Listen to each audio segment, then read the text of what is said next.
மிதுன ராசிக்காரர்களுக்கு ராகு இந்த மாதம் முழுவதும் 10ஆம் வீட்டில் இருப்பதால் வேலையில் வெற்றியைத் தருவார்.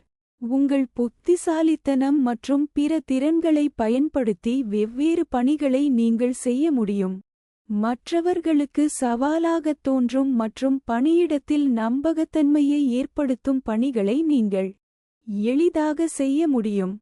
7வது வீட்டின் அதிபதியான குரு 12ஆம் வீட்டில் இருப்பதால் கூடுதல் ஆதாரங்களால் வியாபார பலன்கள் உண்டாகும் மற்றும் சரியான விதமான முன்னேற்றத்தையும் அனுபவிப்பார்கள். ஆனால் எந்தவிதமான பரஸ்பர தகராறையும் தவிர்க்கவும். ஒருவர் வணிக கூட்டாண்மைகளை முழுமையாக கவனித்துக் கொள்ள வேண்டும் மற்றும் கூட்டாளியில் வாக்குவாதம் மற்றும் சண்டைகளை தவிர்க்க வேண்டும். 5ஆம் வீட்டின் அதிபதி சுக்கிரன் புதனுடன் சேர்ந்து 3ஆம் வீட்டில் அமர்வார். இதன் மூலம் கல்வித்துறையில் தகுந்த முடிவுகள் கிடைக்கும். படிப்பில் குறைவு இருக்கும், ஆனால் படிப்பில் ஆர்வம் இருக்கும். நீங்கள் கடினமாக உழைப்பீர்கள். தெரியாத தலைப்புகளைப் பற்றி தெரிந்து கொள்ளும் ஆர்வம் இருக்கும்.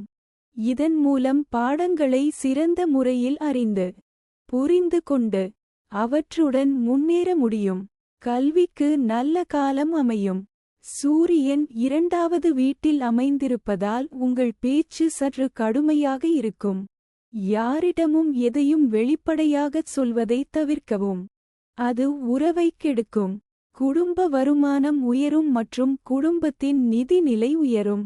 5ஆம் வீட்டின் அதிபதியான சுக்கிரன் புதனுடன் 3வது வீட்டில் அமர்வதால் ஜாதகக்காரர்கள் தங்கள் அன்பிற்கு நிறைய பங்களிப்பார்கள்.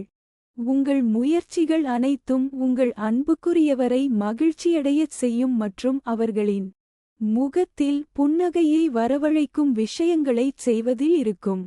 இன்பத்திலும் துன்பத்திலும் ஒருவருக்கொருவர் ஆதரவு இருக்கும். உங்கள் நண்பர்களுக்கு உங்கள் காதலியை அறிமுகப்படுத்தவும் முடியும். உங்கள் துணையுடன் நல்ல ஒருங்கிணைப்பு இருக்கும். அது உறவுக்கு ஏற்றதாக இருக்கும். மாதத்தின் தொடக்கத்தில் செவ்வாய் 12ஆம் வீட்டில் அமர்வதால் 7வது வீட்டில் மொத்த பார்வை இருப்பதால் மாதம் உங்களுக்கு ஏற்ற தாழ்வுகள் நிறைந்ததாக இருக்கும். இதனால் திருமண வாழ்வில் ஏற்ற தாழ்வுகள் ஏற்படலாம். ஈகோ மோதல்கள் காரணமாக உங்கள் மனைவியுடன் மோதல்கள் ஏற்பட வாய்ப்புகள் உள்ளன. உறவில் பிரச்சினைகள் வரக்கூடும் என்பதால் இந்த சூழ்நிலைகளை தவிர்க்க முயற்சி செய்யுங்கள். சனி 9ஆம் வீட்டில் அமர்ந்து மாத தொடக்கத்தில் 11ஆம் வீட்டை பார்ப்பார். மாதத்தின் பிற்பாதியில் சூரியன் 2ஆம் வீட்டில் இருப்பதால் நிதி நிலை சீராக இருக்கும். பணப்பற்றாக்குறையையும் சந்திக்க நேரிடும். மாதத்தின் தொடக்கத்தில் குரு மற்றும் செவ்வாய் 12ஆம் வீட்டில் இருப்பதால் செலவுகளை தொடர்ந்து செய்யும். வீட்டுச் செயல்பாடுகளுக்கு செலவுகள் ஏற்படும். ஜாதகக்காரர்கள் வழிபாடு, மதப்பணிகள் மற்றும் சொத்துக்களை வாங்குவதற்கும் விற்பதற்கும் பணம் செலவழிக்க வேண்டும். ராசி அதிபதியான புதன் சுக்கிரனுடன் சேர்ந்து 3வது வீட்டில் அமைந்து சிறப்பாக அமையும். ஆனால் செவ்வாய் அதன் மீது முழு பார்வை பெற்று உங்களின் உடல் நலத்தில் தொல்லைகளை உண்டாக்கும். பரிகாரம்: ஸ்ரீ விஷ்ணு சஹஸ்ரநாம் ஸ்தோத்ரா தினசரி அடிப்படையில் உச்சரிக்கவும். For more updates, subscribe our channel.